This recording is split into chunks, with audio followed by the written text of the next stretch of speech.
家人们好，今天是25年5月26号，我继续给大家汇报俄乌战情。这是在乌东前线，俄罗斯最先进的终结者装甲步兵战车在向乌军发动进攻的时候呢，被乌军攻击被摧毁的这个画面。这个装甲步战车是俄罗斯最先进的无人驾驶的坦克装甲车，它一马当先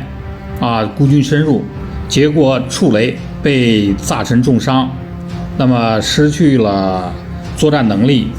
那么乌军对它进行补刀，击中之后惨失殉爆。其实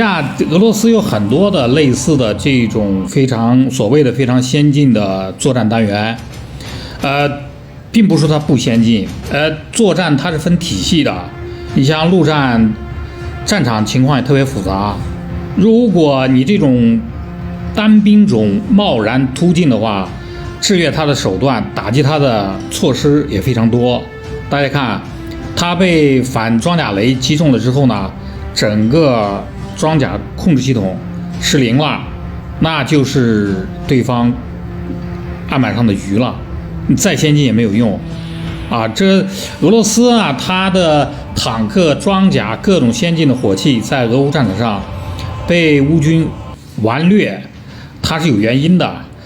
不是说它的坦克装甲就是不先进，但是它打法太落后。现在在情报系统的支撑下，无人机支持的远程精确打击主宰战场的情况下，那么这种单兵的优势就不那么特别，也不那么突出了那么在战场上，俄罗斯所有的这个武器装备它都有一个特点：火力猛打击精度差情报系统差。这样的话，在战场上短板也比较多所以说损失也比较大。